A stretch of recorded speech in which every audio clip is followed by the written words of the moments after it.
ఈనాటి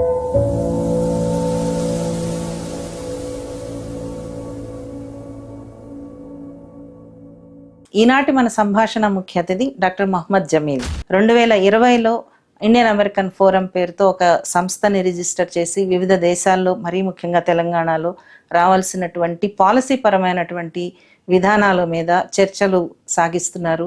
Indian American forum అని ప్లాట్ఫామ్లో నేను ప్రెసిడెంట్గా ఉండి ఎన్ఆర్ఐస్కి అందరికీ, సెక్యులర్ మైండ్లో ఉన్న ఎన్ఆర్ఐస్కి అందరికీ ఒక వేదిక మీద తెచ్చి పబ్లిక్ ఒపీనియన్ చేంజ్ చేయడానికి మేము కృషి చేస్తున్నాము.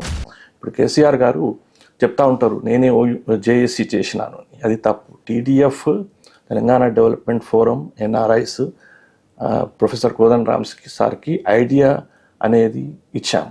నీళ్ళు కానీ, నిధులు కానీ, నియామకాలు కానీ మన తెలంగాణ ప్రజలకి మనం యూజ్ చేసుకోవచ్చు కదా అని చెప్పేసి ఆ ఉద్దేశంతోనే మేమందరం ఫైట్ చేసినాం. ఎన్ఆర్ఎస్ తరఫున మా పాత్ర కూడా ఉంది. పాలసీ మీద బీఆర్ఎస్ ప్రభుత్వంతో మాట్లాడుతున్నప్పుడు మీకు ఎట్లాంటి రెస్పాన్స్ వచ్చింది? నీళ్లు, నిధులు, నియామకాలు అనే ట్యాగ్ లైన్తో వచ్చిన ప్రభుత్వము ఒక కుటుంబ పరిపాలన వైపు వెళ్ళిపోయింది. ఈ మల్లన్న సాగర్ ఇష్యూ వచ్చినప్పుడు డిపిఆర్ లేదు, మీరు ఇంత డిస్ప్లేస్ చేస్తున్నారు రైతులకి అని చెప్పేసి అన్ని ఎక్కడ పాలసీ ఇష్యూస్ మీద వ్యతిరేకించాలో మేము వ్యతిరేకించాం. బీఆర్ఎస్ ఒక ప్రజాపాలన గురించి అటువైపు వస్తలేదు కాబట్టి మేము వాళ్ళకి ఫైట్ చేశాం. కాంగ్రెస్కి ఇప్పుడు ఈ పరిస్థితిలో కాంగ్రెస్కి తేయడానికి ముఖ్య కారణము మా ఎన్ఆర్ఐస్ కూడా ఒక చిన్న పాత్ర ఉంది అని చెప్పగలం. మా పేజెస్ డెమోక్రాటిక్ అండ్ సోషల్ తెలంగాణకైతే ఫేస్బుక్ రాసి మరీ ఆ బ్లాక్ చేసి మా రీచ్ని వాళ్ళు కట్టేలు చేశారు. నాది వరంగల్ కాబట్టి అది ప్రేమ వరంగల్ది. నేను ఇక్కడ వచ్చి ఒక 15 రోజులు ఇక్కడ వరంగల్లో నేను అక్కడ ఉండి వస్తే నాకు మళ్ళీ 2 years నాకు మంచి ఫ్రెష్ అవుతాం కాబట్టి. అంటే యూత్కి, ఎంప్లాయ్మెంట్కి మధ్య లింకేజెస్ ఉండాలి. ఆ లింకేజెస్ చాలా తక్కువగా అనిపిస్తుంది. Wrong is wrong, right is right.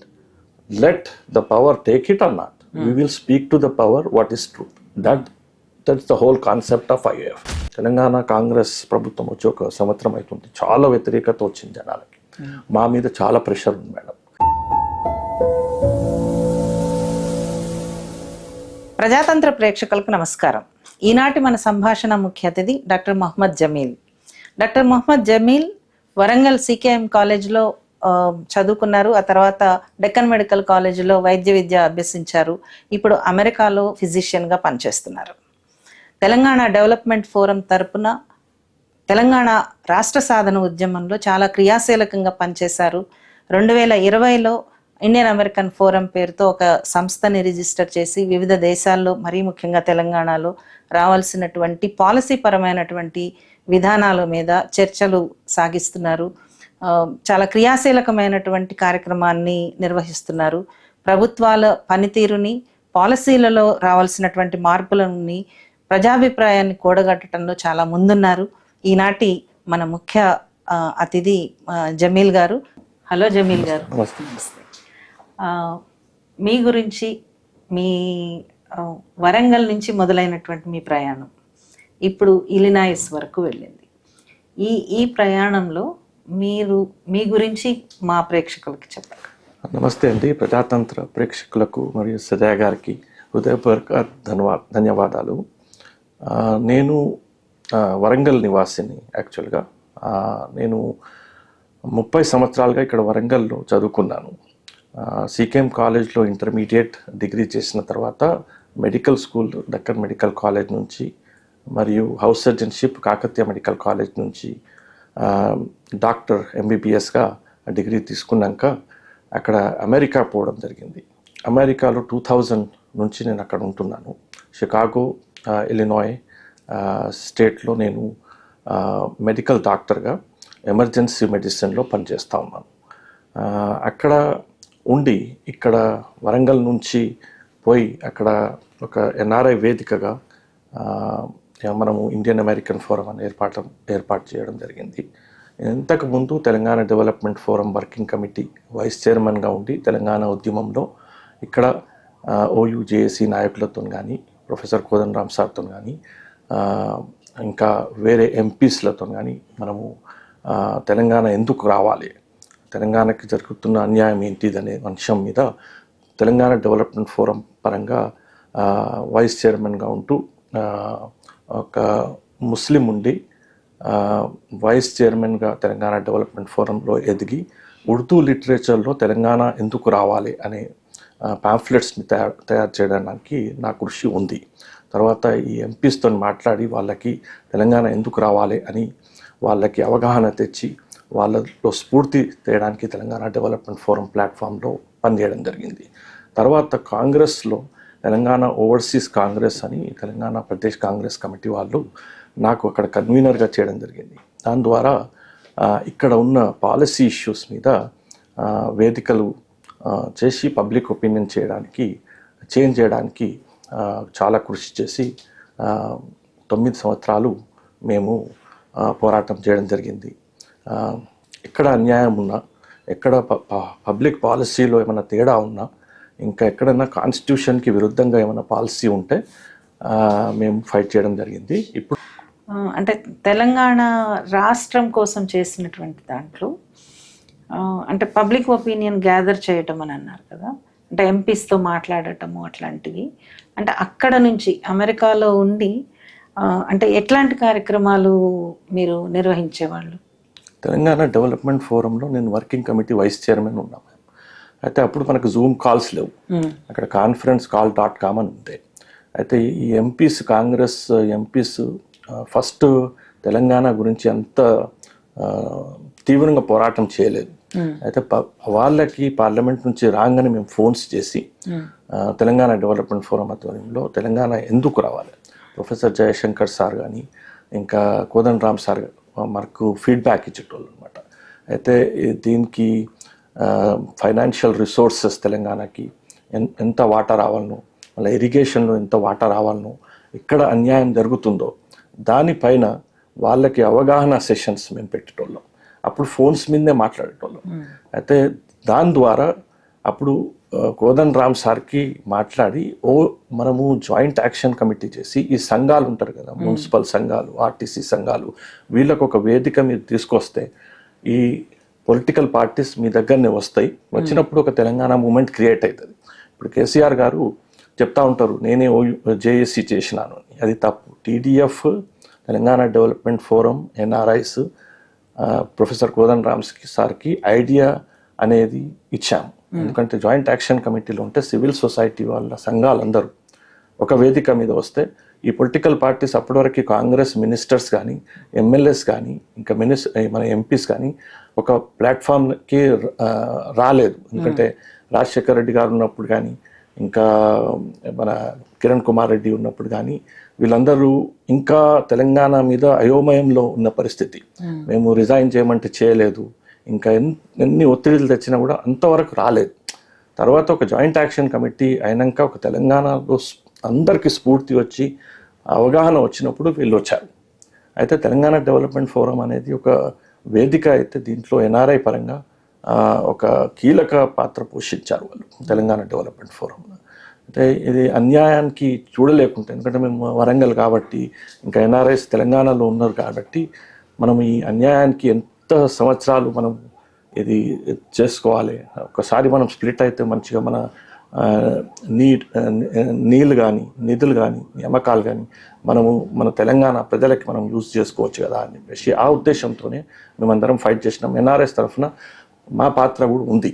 చాలామంది మర్చిపోతూ ఉంటారు కానీ ఎన్ఆర్ఐస్ అనేది తెలంగాణకు సంబంధించిన ఎన్ఆర్ఐస్ తెలంగాణ మూమెంట్లో మన పాత్ర అయితే ఉంది, ఎంతో కొంత అయితే పాత్ర ఉంది. అక్కడ ఎట్లాంటి కార్యక్రమాలు నిర్వహించేవాళ్ళు? అక్కడ టీడీఎఫ్ పరంగా అయితే ఈ ఒక కాల్స్ చేసేది. అక్కడ ఇప్పుడు కోదండరామ్ సార్ వచ్చినప్పుడు న్యూయార్క్లో, ఇంకా వేరే కాంగ్రెస్ వాళ్ళు వచ్చినప్పుడు వాళ్ళకి ఒక సదస్సు అనేది చెప్పి తెలంగాణ డెవలప్మెంట్ ఫోరంగా వాళ్ళైతే ఫిజికల్ మీటింగ్స్ కూడా చేశారు. అసెంబ్లీలో తెలంగాణ గురించి ఆంధ్ర ఎమ్మెల్యేస్ నిజాం గురించి మాట్లాడినప్పుడు కూడా మేము ఫోన్ చేసి అసద్ భాయ్కి, అక్బర్ ఓవైసీకి పంపించి తెలంగాణలో అన్ని భవనాలు ఎవరు ఏం చేసిండ్రు, మీరు ఈ కూర్చున్న అసెంబ్లీ కూడా నిజాం కట్టింది, మీరు నిజాంకి ఇప్పుడు ఎందుకు గుర్తు చేస్తున్నారు అనే మాట మేము చెప్తేనే అక్బర్ గారు అసెంబ్లీలో చెప్పడం జరిగింది. అయితే మాకి తెలంగాణ డెవలప్మెంట్ ఫోరం అనేది ఒకటే సంస్థ ఉండే తెలంగాణ గురించి పనిచేసింది. అయితే అక్కడ చాలా లిమిటెడ్ రిసోర్సెస్ ఉండే అప్పుడు, ఎందుకంటే అప్పుడు పెద్ద మీటింగ్స్ అట్లా ఆర్గనైజ్ చేయడం అట్లా ఏం లేకపోయింది. జస్ట్ కాల్ చేసి అవగాహన తెచ్చడం. ఇప్పుడు అప్పుడు సుశీల్ కుమార్ షిండే గారితో మాట్లాడినాం. ఎన్ఆర్ఐస్ తరఫున ఇప్పుడు వాళ్ళు joint action committee, parliamentary committee వాళ్ళు ఫామ్ చేస్తే అందరు పోయి రికమెండేషన్స్ ఇచ్చేటోళ్ళు. అయితే ఇప్పుడు ఫోన్ ద్వారానే మేము రికమెండేషన్స్ ఇచ్చినాం. ఆయనకి తీసుకున్నాం కాన్ఫరెన్స్ కాల్లో, మాట్లాడింది ఆయన. 15 minutes ఇచ్చారు టైము. మేము చెప్పినాం. చెప్పి మా తెలంగాణ డెవలప్మెంట్ ఫోరం ద్వారా మాకు కూడా ఎన్ఆర్ఐస్కి కూడా ఎందుకు కావాలి తెలంగాణ అనేది శ్రీకృష్ణ కమిటీకి కూడా మేము రికమెండేషన్ ఇచ్చినాం. మీరు కలిసారా లేకపోతే పంపించినాం. ఆన్లైన్ గానే పంపించాం. ఎందుకంటే ఇక్కడైతే గ్రౌండ్ లో మీరందరూ యాక్టివిజం చేస్తా ఉన్నారు, మీరందరూ ఒక మూమెంట్ లో ఉండే. ఇప్పుడు శ్రీకృష్ణ కమిటీకి అయితే తెలంగాణ డెవలప్మెంట్ ఫోరం తరఫున మీరు పంపించారు. తెలంగాణ వచ్చిన తర్వాత మీ యాక్టివిజం తెలంగాణ అభివృద్ధి కోసము, తెలంగాణ పునర్నిర్మాణం కోసం ఏ రకమైనటువంటి రికమెండేషన్స్ కానీ కార్యక్రమాలు కానీ చేశారు? తెలంగాణ వచ్చినాక మనము తెలంగాణ వచ్చే వరకైతే కేసీఆర్ గారు ఒక ఉవ్వెత్తున ఒక మూమెంట్ని తీసుకొచ్చారు. అది మాత్రము ప్రశంసనీయం. అయితే అప్పుడు ప్రభుత్వంలో వచ్చినప్పుడు ఒక 6 నెలలు మేము టైం ఇచ్చినాము. టైం ఇచ్చి చూశాము. అయితే నీళ్లు, నిధులు, నియామకాలు అనే ట్యాగ్ లైన్తో వచ్చిన ప్రభుత్వము ఒక కుటుంబ పరిపాలన వైపు వెళ్ళిపోయింది. ఒక 6 నెలల తర్వాత మేము చూసినప్పుడు ఆంధ్రాకి సంబంధించిన వాళ్ళు, తెలంగాణకి వ్యతిరేకులు కూడా ఈ బీఆర్ఎస్లో చేర్చి దాని ద్వారా ఒక కుటుంబ కేంద్రితం అయ్యి ఈ ప్రభుత్వం సాగడం జరిగింది. దానికి మేము చాలాసార్లు చెప్పి ఇట్లా ఉండొద్దు, ప్రజాపాలన ఉండాలి. మేము తెలంగాణ తెచ్చుకున్నది ఉద్యోగాలు మన యువతకు కావాలని, నీళ్లు వాటా మనకి రావాలి, నిధులు మనకి రావాలి. అయితే పాలసీ పరంగా 6 నెలల తర్వాత కుటుంబ పరిపాలన వ్యతిరేకంగా పోరాడినము అంటే మా సంస్థ అది. అప్పటి వరకు మనము తెలంగాణ ఓవర్సీస్ కాంగ్రెస్లో ఇక్కడ ప్రదేశ్ కాంగ్రెస్ కమిటీ ఉత్తమ్ కుమార్ రెడ్డి గారు మాకు కన్వీనర్గా చేశారు. ఒక 6 సభ్యులతో కన్వీనర్గా చేసి తెలంగాణ ఓవర్సీస్ కాంగ్రెస్ కమిటీ అని మనకి నియామకాలు ఇచ్చారు. అయితే అప్పటి నుంచి 6 నెలల నుంచి మేము సుదీర్ఘ 9 years వరకు మేము పోరాటం చేసినాం. మొన్నటి వరకు పోరాటం చేసినాం. అన్ని పాలసీస్ మీద, కాళేశ్వరం కానీ, ఫార్మాసిటీ కానీ, ఎక్కడెక్కడ తేడా వచ్చిందో, కాంట్రాక్ట్స్ కానీ, ఇంకా మన ఈ మల్లన్న సాగర్ ఇష్యూ వచ్చినప్పుడు డిపిఆర్ లేదు, మీరు ఇంత డిస్ప్లేస్ చేస్తున్నారు రైతులకి అని చెప్పేసి అన్ని ఎక్కడ పాలసీ ఇష్యూస్ మీద వ్యతిరేకించాలో మేము వ్యతిరేకించాం. మా సోషల్ మీడియా ప్రెజెన్స్ వచ్చేసి 75,000 నుంచి 1,00,000 వరకు మాకు రీచ్ ఉంది. అంటే వేరే వేరే ఛానల్స్ ద్వారా. అయితే ఆ ఛానల్స్లో మేధావులు కానీ, అక్కడ రాజకీయ నాయకులు కానీ, బీఆర్ఎస్ వాళ్ళు కానీ, ఇంకా కాంగ్రెస్ వాళ్ళు కానీ మా పోస్టులని వాళ్ళు సీరియస్గా తీసుకొని గమనిస్తూ ఉంటారు అనమాట. అయితే పబ్లిక్ ఒపీనియన్ చేంజ్ చేయడానికి బీఆర్ఎస్ ఒక ప్రజాపాలన గురించి అటువైపు వస్తలేదు కాబట్టి మేము వాళ్ళకి ఫైట్ చేశాం. కాంగ్రెస్కి ఇప్పుడు ఈ పరిస్థితిలో కాంగ్రెస్కి తేయడానికి ముఖ్య కారణము మా ఎన్ఆర్ఐస్ కూడా ఒక చిన్న పాత్ర ఉంది అని చెప్పగలుగుతాం. ఎందుకంటే మాది కూడా ఒక 9 years బీఆర్ఎస్తోని పాలసీ ఇష్యూస్ మీద, పర్సనల్కి ఏం లేదు, పాలసీ ఇష్యూస్ మీద అన్ని కార్యక్రమాలకు వ్యతిరేకంగా మేము నిలబడ్డాం. అయితే ఒక 2020 నుంచి ఇప్పుడు ఒక ఇండియన్ అమెరికన్ ఫోరం సంస్థ ఎందుకు ఏర్పడడం జరిగిందంటే, మీరు పాలసీ మీద బీఆర్ఎస్ ప్రభుత్వంతో మాట్లాడుతున్నప్పుడు మీకు ఎట్లాంటి రెస్పాన్స్ వచ్చింది? కేసీఆర్ గారు ఒకసారి అసెంబ్లీలో చెప్పడం జరిగింది, కాంగ్రెస్ ఎక్కడ ఉంది, అక్కడ పిల్లగాళ్ళు ఉన్నారు అక్కడ అమెరికాలో, అక్కడ నుంచి వేస్తూ ఉంటారు. ఆ టైప్ వరకు మేము ఇన్ఫ్లుయెన్స్ చేయగలిగినాం. ఎన్ఆర్ఐ పాలసీ కూడా మేము కేటీఆర్కి ఇవ్వడం జరిగింది. ఇంకా రెస్పాన్స్ రాకుండా మా పేజెస్ అన్ని బ్లాక్ చేయించడం జరిగింది. అయితే మేము వేరే వేరే వేరే వేరే పేజెస్ ఫామ్ చేసుకున్నాం వాళ్ళకి బీట్ చేయడానికి. మా పేజెస్ డెమోక్రాటిక్ అండ్ సోషల్ తెలంగాణకైతే ఫేస్బుక్ రాసి మరీ ఆ బ్లాక్ చేసి మా రీచ్ ని వాళ్ళు కట్టేలు చేశారు. ఎందుకంటే మీరు అంటే రిటర్న్ గా పంపించేవాళ్ళు మొత్తం పాలసీస్ రిటర్న్ గా ఈమెయిల్స్ చేసి కేటీఆర్ కి అయితే ఎన్ఆర్ఐ పాలసీ గురించి మేము థరో రికమెండేషన్ ఇచ్చాం. వినలేదు. మన కాళేశ్వరం ప్రాజెక్ట్స్ కూడా డిపిఆర్ అడిగినాం. రిటైర్డ్ ఇంజనీర్స్ ని పిలుచుకొచ్చినాం మా ప్రోగ్రామ్స్ కి, వాళ్ళతో మాట్లాడినాం. కొంతమంది కాళేశ్వరం ప్రాజెక్ట్ ఎందుకు కావాలి ఎందుకు కావద్దు అనే అంశాన్ని మీద ఒక చర్చా వేదిక పెట్టడం జరిగింది. కర్ఫ్యూ లాంగెస్ట్ కర్ఫ్యూ తెలంగాణలో మల్లన్న సాగర్ అయినప్పుడు మేము ప్రొటెస్ట్ చేసినాం NRS గా. అప్పుడు మరి తెలంగాణ ఓవర్సీస్ కాంగ్రెస్ అని ఉంటే అప్పుడు ఆ ద్వారా మేము ప్రొటెస్ట్ చేసినాం. ఓకే, దాని తర్వాత మీరు IAF గా అయితే 2020 నుంచి మేమేమనుకున్నామంటే ఇండియన్ అమెరికన్స్ ఫోరం అనేది ఒక సంస్థ ఉండాలి, NRIs.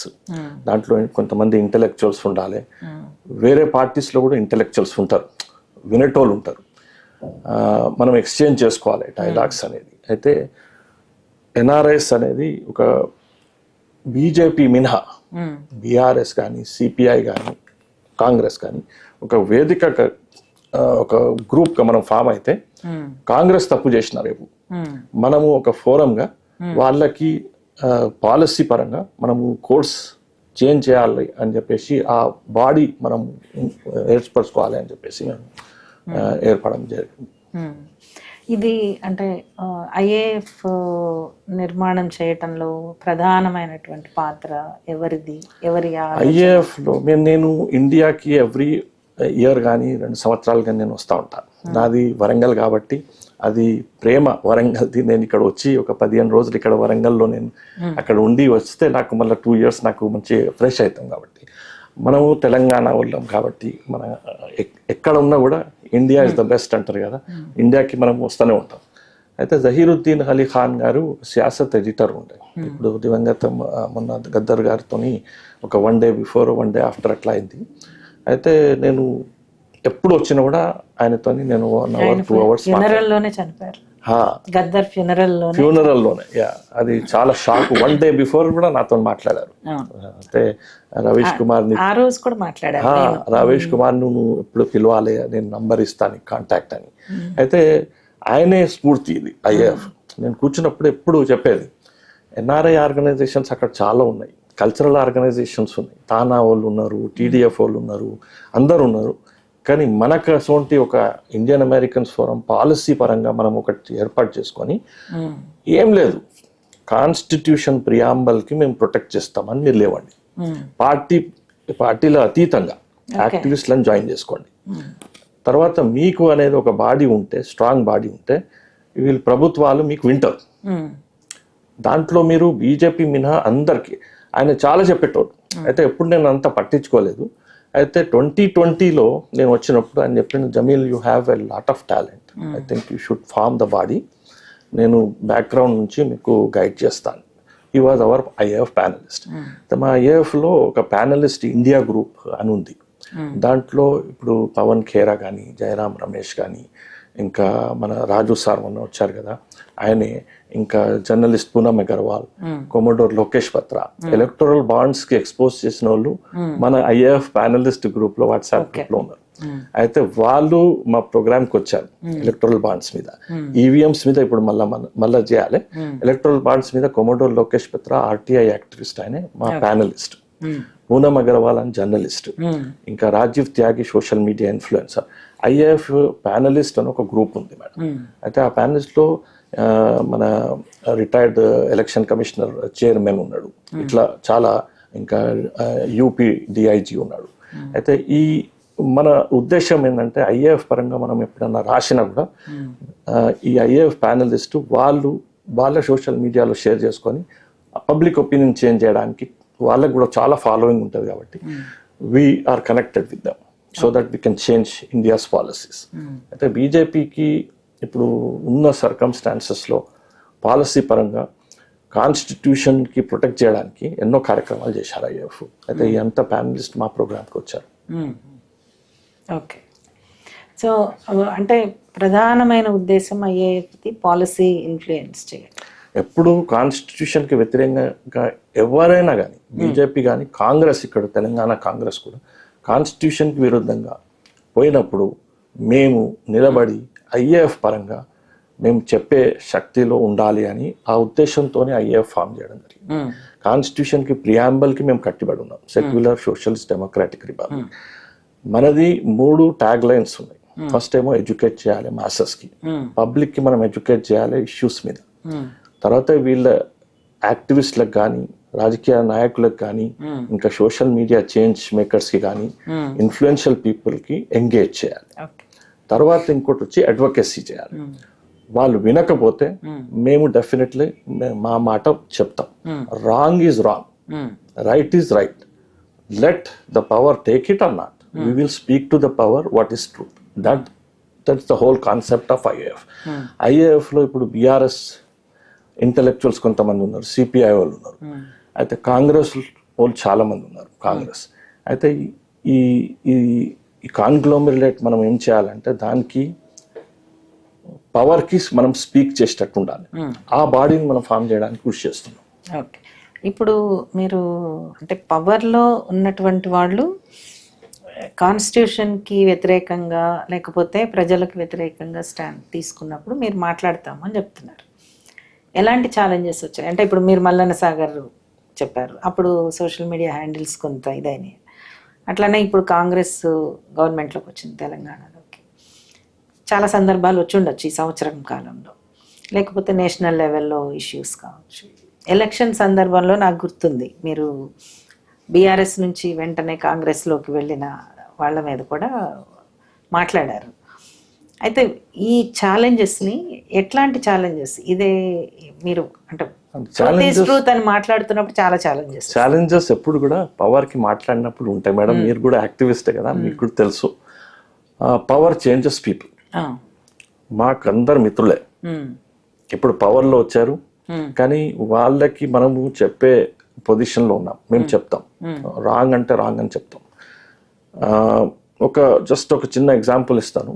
తెలంగాణ కాంగ్రెస్ ప్రభుత్వం వచ్చి 1 సంవత్సరం అవుతుంది. చాలా వ్యతిరేకత వచ్చింది జనాలకి. మా మీద చాలా ప్రెషర్ ఉంది మేడం. కానీ మేము చెప్పిన ఒక 1 year ఇద్దాం చూద్దాం అని అయితే ప్రజాపాలన అన్నప్పుడు ప్రజలకి మేలు చేసే ప్రోగ్రామ్స్ చేయాలి. ఈ 420 హామీలు ఇవ్వడం జరిగింది కాంగ్రెస్కి. అప్పుడు కూడా మేము ఇండియన్ అమెరికన్ ఫోరం తరఫున ప్రొఫెసర్ నరసింహారావుతో ఒక 2 hours ఒక దీర్ఘ ప్రోగ్రామ్ చేసినాం. అయితే కొన్ని ప్రామిసెస్ అది కాంగ్రెస్ ప్రభుత్వం ఇంకొక 5 years కాదు, ఇంకొక 5 years 3 terms వచ్చినప్పుడు కూడా ఆ ప్రామిసెస్ ఫుల్ఫిల్ కాదు, బడ్జెట్ డెఫిసిట్ అంతా ఉంది అని మాకు పాలసీ ఎక్స్పర్ట్ ఉన్న మన అనలిస్ట్ చెప్పడం జరిగింది. ఆ పాయింట్స్ మొత్తం, ఆ వీడియో క్లిప్స్ మొత్తం మేము కాంగ్రెస్ గవర్నమెంట్లో ఉన్న పెద్ద మనుషులకి మేము పంపించడం జరిగింది. అప్పుడు వాళ్ళు పవర్లో లేరు. చెప్పినాం ఇట్లా ఇది కాదు సంబంధం, ఎందుకంటే 7,000 lakh crores బడ్జెట్ డెఫిసిట్ ఉంది మీకు. అయితే ఆ డెఫిసిట్తోని ఈ ప్రామిసెస్ చేయడం చాలా కష్టం. మీరు ఫేస్ వైజ్గా చేయండి. రైతు బంధు కానీ ఇంకా వేరే ప్రామిసెస్, మహిళలకి పెన్షన్ కానీ ఇట్లా ఫేస్ వైజ్ మీరు ప్రామిసెస్ చేస్తే 5 yearsలో మీకు అవుతుంది, ఛాన్సెస్ ఉంటాయి. 1 yearలో మేము ఈ ప్రామిసెస్ ఫిల్ చేస్తాం. 2 yearsలో బడ్జెట్ ఒకవేళ మన రెవెన్యూ ఇంక్రీజ్ అయితే ఈ ప్రామిసెస్ ఫుల్ఫిల్ చేస్తాం. అట్లా మీరు చేయండి అని మేము మా ఇండియన్ అమెరికన్ ఫోరం తరఫున ఒక ప్రోగ్రామ్, చర్చా వేదిక, కాంగ్రెస్ మేనిఫెస్టో అనాలిసిస్ అని చెప్పేసి మేము ప్రోగ్రామ్ పెట్టి ఆ వీడియో క్లిప్ని పంపడం జరిగింది. కానీ దానికి రెస్పాన్స్ రాలేదు. ఎందుకంటే ఆ ప్రామిసెస్ని, ఆ 6 guaranteesని జనాలకు తీసుకెళ్లారు. అప్పటికే బీఆర్ఎస్కి వ్యతిరేకత ఉంది. అయితే జనాలు ఆ బీఆర్ఎస్ వ్యతిరేకతతోని ప్లస్ ఈ గ్యారంటీస్తో నమ్మి కాంగ్రెస్కి పాలన ఇచ్చారు. అయితే ఇప్పుడు కూడా 1 year అయింది కాబట్టి మేము జస్ట్ వీఆర్ అబ్జర్వింగ్. కానీ ఇప్పుడు మీరు ఫార్మాసిటీ తీసుకోండి. ఫార్మాసిటీకి ఫస్ట్ మేము తీసుకోము ప్రాజెక్ట్స్ అని చెప్పారు. మళ్ళీ ఇప్పుడు ఫార్మాసిటీ వైపు వెళ్తున్నారు వేరే పేర్లతో. అయితే అప్పుడు అక్కడ ఫార్మర్స్ని డిస్ప్లేస్ అయితే అక్కడ LA 2013 యాక్ట్ వస్తుందా, కానీ దానికి రీకంపెన్సేషన్ కరెక్ట్గా ఇస్తున్నారా, అది మనకు చాలా మంది ఫీడ్బ్యాక్ ఇస్తున్నారు. నెగటివిటీ వచ్చేసింది అని. కానీ మేము ఇంకా 1 year అయింది కదా చూస్తామనేటట్టు ఆ ఉద్దేశంతో మూసీ నది కానీ ఇంకా వేరే వేరే ఇష్యూస్ మీద కూడా జనాలు మాకు రాస్తున్నారు, Jameel bhai you have to do something you know. అంటే మేము ఓపికతో ఉన్నాం. ఇప్పుడు 1 year తర్వాత ఇప్పుడు ఒక 1.5 yearsలో ఇట్లనే చేస్తే మేమైతే ఐఏఎఫ్ పరంగా అయితే మేము చెప్తాం, we will speak truth to the power. ఇప్పుడు బీఆర్ఎస్లో ఉన్నప్పుడు కూడా ప్రధానమైన కారణం వాళ్ళు ఓడిపోవటానికి డిస్ప్లేస్మెంట్ అనేది చాలా పెద్ద కారణమైంది. మొత్తము అక్రాస్ ఇలా 10 yearsలో చేసినటువంటిది ప్రాజెక్టుల పేరుతో చాలా అంటే భూమి అనేది చాలా ప్రజలకు చాలా ముఖ్యమైన రైతులకి అంత. అది ఇప్పుడు కాంగ్రెస్ కూడా అదే దాంట్లోకి వెళుతోందని మీకు అనిపిస్తుందా? ఎప్పుడు అయినా కూడా ల్యాండ్స్ తీసుకున్నప్పుడు కానీ ఇల్లు తీసుకున్నప్పుడు కానీ మల్లన్న సాగర్ ఉన్నప్పుడు రచనారెడ్డి అడ్వకేట్ గారితో ఐఏఎఫ్ పరంగా మేము కొంచెం ఫీడ్బ్యాక్ షేర్ చేయడం, బీఆర్ఎస్కి వ్యతిరేకంగా కోర్టులో జియో అగేన్స్ట్గా ఫైట్ చేసింది. అయితే LA 2013 యాక్ట్ అనేది యాక్చువల్గా ఇంకా చాలా మంది లాయర్స్ ఉన్నారు. అయితే LA 2013 యాక్ట్ ఉన్నప్పుడు వాళ్ళకి ఇప్పుడు ఈ ల్యాండ్ తీసుకొని వేరే దగ్గర ల్యాండ్ ఇవ్వాలి, లేకుంటే వాళ్ళకి పరిహారం చెల్లించాలి. కానీ ఒక యాంగిల్ ఎక్కడ మిస్ అవుతుంది మేడం అంటే సైకలాజికల్ యాంగిల్ ఉంటుంది. ఇప్పుడు మేము మా ఇంట్లో ఉంటాం, 20 సంవత్సరాలు ఉన్నాం. ఒకవేళ మీరు వచ్చి ఆ ఇంటి నుంచి మీరు వెళ్ళిపోండి అంటే సైకలాజికల్ డ్యామేజ్ ఎంత అవుతుందో దానికి పరిహారం లేదు. అయితే అది కోర్టులో ఛాలెంజ్ చేస్తే దానికి పరిహారం అనేది ఒక అమౌంట్ లేదు దానికి. ఇప్పుడు ల్యాండ్ 12 lakhs 20 lakhs ల్యాండ్ ఉంటే 20 lakhs మీరు ఇస్తారు. కానీ మీరు డిస్ప్లేస్ అయినప్పుడు మీ మానసిక పరిస్థితి ఎట్లా ఉంటుంది? ఒక ఫెమిలియర్ ఎన్వైరన్మెంట్ నుంచి వేరే అన్ఫెమిలియర్ ఎన్వైరన్మెంట్ కి మీరు డిస్ప్లేస్ అయినప్పుడు సేమ్ లైక్ రెఫ్యూజీస్. ఆ రెఫ్యూజీస్ అనేది వాళ్ళ మైండ్ సెట్ కి పరిహారం లేదు. LA 2013 లేదు. ఈ జియోస్ కేసీఆర్ గారు ఉన్నప్పుడు పాస్ చేశారు LA 2013 కి బైపాస్ చేయడానికి. అయితే దాంట్లో తక్కువ రెన్యూమరేషన్ ఇచ్చి ఫార్మర్స్ కి డిస్ప్లేస్ చేయడం జరిగింది మల్లన్న సాగర్. అప్పుడు కూడా రత్నారెడ్డి గారితో మేము ఫీడ్బ్యాక్ తీసుకొని వాళ్ళకి మొత్తం material psychological impact on the displacement అని పేపర్స్ ఇవ్వడం జరిగింది. అది ఆమె యూజ్ చేసి హైకోర్టులో వాదించింది. అయితే ఇటువంటి లూప్ హోల్స్ మీరు ఈ జనాలకు తీసుకుపోవాలి. మల్లన్న సాగర్ దాంట్లో రవికుమార్ ఈ లాయర్స్ కూడా చాలా వర్క్ చేశారు. అంటే ఆ డిస్ప్లేస్మెంట్ అనేది చాలా కొన్ని జనరేషన్స్ మీద ఉంటుంది, ఇంపాక్ట్ ఉంటుంది. అంటే అది అంటే ఈ పవర్ పాలిటిక్స్లో డిస్ప్లేస్మెంట్ విధానం తీసుకోవటం, పాలసీ తీసుకోవడం అనేది అల్టిమేట్గా అది ఆ పొలిటికల్ పార్టీకే నష్టం చేస్తుంది ఎప్పుడైనా కానీ, ప్రూవ్ అవుతూనే ఉంది. అయితే ఇప్పుడు కాంగ్రెస్ గవర్నమెంట్ ఇప్పుడు మూసీ కావచ్చు, లేకపోతే ఫార్మాసిటీ కావచ్చు, లేకపోతే వేరే ప్రాజెక్ట్స్, చాలా ప్రాజెక్ట్స్ అంటే అభివృద్ధి పేరుతో చాలా ప్రాజెక్ట్స్ చాలా హడావిడిగా చేస్తున్నట్టు అనిపిస్తుంది. ఈ ఈ ఈ నేచర్ వెనకాల ఉండేది ఏంటి అసలు ఇంత హడావిడిగా వితిన్ 1 yearలో చేయడానికి? అంటే ఒకటేమో వీళ్ళకి అంటే కాంగ్రెస్ ప్రభుత్వం వచ్చిన 1 సంవత్సరం అయింది. కొంతమంది సీనియర్స్ ఉన్నారు, వాళ్ళకి పరిపాలన అవగాహన ఉంది, పర్సనల్ లెవెల్లో వాళ్ళ కెపాసిటీ మీద ఏం శంకించే అవకాశం లేదు. కాకపోతే ఏంటంటే ఇప్పుడు బీఆర్ఎస్ చేసిన ప్రాజెక్ట్స్ కానీ ఇప్పుడు వీళ్ళు చేస్తున్న తొందరపాటు కానీ ఎట్లా అనిపిస్తుంది అంటే మేమేదో ఉత్తరిస్తున్నాం తెలంగాణకి, బీఆర్ఎస్ కంటే ఎక్కువ మేము చేయగలుగుతామని ప్రూవ్ చేయడానికి చేస్తే దాంట్లో హర్ట్ అయిన వాళ్ళు చాలా మంది ఉంటుంది. ఎందుకంటే ఇదే కాకుండా మూసీ నది ప్రాజెక్ట్స్ డిస్ప్లేస్మెంట్ కానివ్వండి, ఫార్మాసిటీ కానివ్వండి, ఇంకోటి ఒక పెద్ద విషయం ఏంటంటే ఐటీ కంపెనీలు ఇక్కడ హైదరాబాద్ చాలా వరకు ఐటీ కంపెనీస్, హైదరాబాద్ ఒక ఐటీ సిటీగా మారిపోయింది. అయితే that's a good step for Telangana. కాకపోతే ఏంటంటే దాంట్లో తెలంగాణకి సంబంధించిన యువత, మేము అప్పుడు కేసీఆర్ గారికి కూడా కేటీఆర్ గారికి కూడా రికమెండేషన్ ఇచ్చాం. మీరు మెమరాండమ్ ఆఫ్ అండర్స్టాండింగ్ అని సైన్ చేసినప్పుడు తెలంగాణలో ఇంజనీరింగ్ కాలేజెస్ ఉన్నాయి, దాంట్లో ఐటీ నుంచి కానీ కంప్యూటర్ సైన్స్ నుంచి కానీ యువత ఒక 100 ఒక్కొక్క కాలేజ్ నుంచి వస్తున్నారు. అయితే వాళ్ళకి జాబ్స్ లేవు, వాళ్ళేమో యుఎస్కి వస్తున్నారు, వాళ్ళేమో మిడిల్ ఈస్ట్ వైపు చూస్తున్నారు. మరి మీరు ఐటీ కంపెనీస్తో మెమరాండమ్ ఆఫ్ అండర్స్టాండింగ్ చేసి వాళ్ళకి ఇంత ల్యాండ్ ఇస్తే వాళ్ళకి అన్ని ఫెసిలిటేట్ చేసినప్పుడు ఒక వాటా అనేది తెలంగాణ యువతకి ఇంజనీరింగ్ కాలేజెస్తో టైఅప్ చేయండి. మీరు టైఅప్ చేస్తే అది జాబ్ ఫేరో సంథింగ్ అట్లా ఉండి వాళ్ళకి ఒక 20% అయినా ఇవ్వండి. ఇప్పుడు మీరు హైటెక్ సిటీ తీసుకుంటే అక్కడ తెలంగాణ యువతకు జాబ్స్ లేవు, వేరే నార్త్ ఇండియా కానీ లేకుంటే యుఎస్ నుంచి వచ్చి ఇక్కడ ఉంటున్నారు, వాళ్ళు జాబ్ చేసుకుంటున్నారు. ఇంకా యుఎస్ నుంచి H1 వీసాలో ఉన్న వాళ్ళు ఇక్కడ వచ్చి రాత్రి జాబ్ చేసుకొని ఇక్కడ ఇండియాలో ఉంటుంటారు. అయితే ఇట్లా కాకుండా మీరు మెమరాండమ్ ఆఫ్ అండర్స్టాండింగ్ మీరు సైన్ చేసినప్పుడు అది ఆన్లైన్ ఐటీ మినిస్ట్రీ కానీ ఐటీ శాఖ కానీ అక్కడ ఆన్లైన్లో కంపెనీకి ఎంత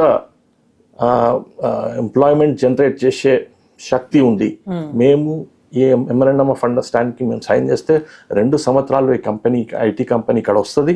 వచ్చినప్పుడు తెలంగాణకు సంబంధించిన యువత దీంట్లో 20% వీళ్ళకి జాబ్స్ ఉంటాయి అని మాకు క్లియర్గా ఒక అండర్స్టాండింగ్ ఇస్తే, ఆ మెమరాండమ్ ఆఫ్ అండర్స్టాండింగ్కి కానీ ఆ ఇన్వెస్ట్మెంట్ మేము తీసుకొస్తున్నాం. కాంగ్రెస్ గవర్నమెంట్ ఏమంటుందంటే మేము కేటీఆర్ కంటే ఎక్కువ మేము ఇన్వెస్ట్మెంట్ తీసుకొస్తున్నాం అని వీళ్ళు అమెరికాకు వచ్చి 20% గురించి మాట్లాడటం లేదు. అసలు యువతకి ఎంతమంది దాంట్లో ఇస్తున్నారు జాబ్స్?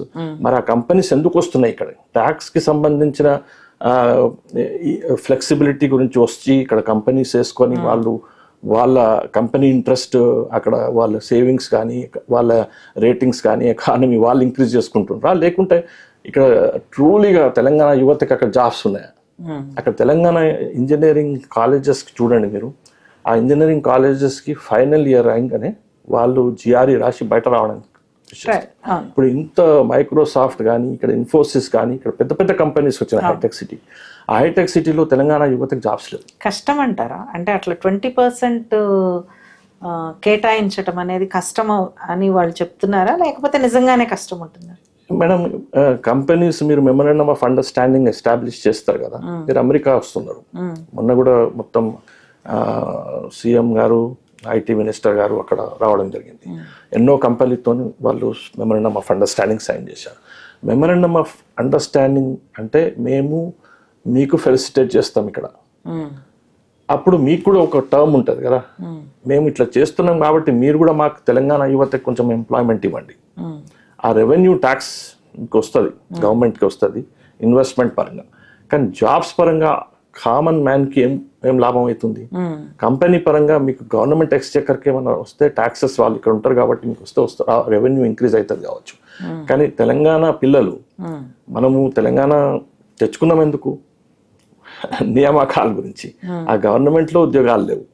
ఇప్పుడు గవర్నమెంట్లో ఉద్యోగాలు లేనప్పుడు ప్రైవేట్ సెక్టర్లో ఇంత పెద్ద కంపెనీస్తో మెమరాండమ్ ఆఫ్ అండర్స్టాండింగ్ చేసినప్పుడు ఆ ఒక క్లాజ్ రాసేస్తే తెలంగాణ యువతకు కూడా మీరు ఇంజనీరింగ్ కాలేజెస్లో మీరు ట్రైనింగ్ ఇవ్వండి, ఫైనల్ ఇయర్లో ట్రైనింగ్ ఇచ్చి మీ కంపెనీకి ఏం రిక్వైర్మెంట్ ఉందో ఆ ఫైనల్ ఇయర్ తర్వాత ఒక 6 నెలలు ట్రైనింగ్ ఇచ్చి వాళ్ళకి జాబ్ ఇస్తే వాళ్ళు బయట ఎందుకు పోతారు? ఇక్కడనే ఉంటారు కదా. అట్లా ఏమన్నా అండర్స్టాండ్ అంటే వీళ్ళకి మనం సజెషన్స్ ఇచ్చినా కూడా ఇప్పుడు వాళ్ళు తీసుకునే పొజిషన్లో లేరు, ఎందుకంటే వాళ్ళకి ఇప్పుడు ఇన్వెస్ట్మెంట్స్ కావాలి. ఇప్పుడు బీఆర్ఎస్ గవర్నమెంట్లో అది ఫెయిల్ అయింది, ఇప్పుడు కాంగ్రెస్ వాళ్ళు దాని మీద దృష్టి పెడుతున్నారా? లేదు. ఇప్పుడు కేటీఆర్ ఉన్నప్పుడు కంపెనీస్తోని మెమరాండమ్ ఆఫ్ అండర్స్టాండింగ్ అయిన కంపెనీస్ ఇక్కడ ఎస్టాబ్లిష్ కాలేదు. మేము రాసినాం, మీరు ఎన్ని కంపెనీస్తో చేసిండ్రు, స్టార్ట్అప్ కాలేదు. ఎందుకు కాలేదు? ఎన్నిటి మీద చేసి ఉండొచ్చు వాళ్ళు? అది నా దగ్గర మొత్తం డీటెయిల్స్ కావాలంటే మీకు పంపిస్తా మేడం. అది డెక్కన్ క్రానికల్లో కూడా ఒక పెద్ద ఆర్టికల్ వచ్చింది. IT companies fail to start up in Telangana. కొన్ని కంపెనీస్తో మెమరాండమ్ ఆఫ్ అండర్స్టాండింగ్ వీళ్ళు చేసుకున్నారు. అది మెమరాండమ్ ఆఫ్ అండర్స్టాండింగ్ అన్నప్పుడు వాళ్ళు ఏం చేస్తున్నారో అది పబ్లిక్ డొమైన్లో లేదు. వీళ్ళు ల్యాండ్ కేటాయిస్తున్నారా, ఇంకా ట్యాక్స్ కొంచెం బెనిఫిట్స్ ఇస్తుండ్రా, అయితే అదంతా తెచ్చుకున్నాక ఎంఓయూ ఎప్పుడన్నా బయట పెట్టారా? ఎప్పుడు ఎంఓయూస్ ఎప్పుడు బయట పెట్టలేదు. అంటే ఏ కంపెనీతో ఏ టర్మ్స్ ద్వారా అయితే ఆ టర్మ్స్ ఎక్కడ మీకు కనబడాయి? వాళ్ళు పెట్టలేదు, వీళ్ళు పెట్టలేదు. అయితే అది కంపెనీస్ ఎందుకు స్టార్ట్అప్ కాలేదు అని నేను క్వశ్చన్ వేసాను. మీకు డెక్కన్ క్రానికల్ది ఉంది, దాంట్లో యూనో మేము రాసి పంపించినాం కూడా. వాళ్ళు అన్నారు IT companies fail to establish in Telangana after signing the memorandum of understanding.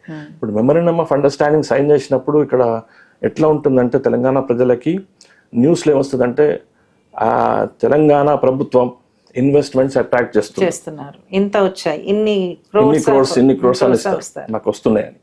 కానీ దానికి ఫాలో అప్ అనేది లేదు.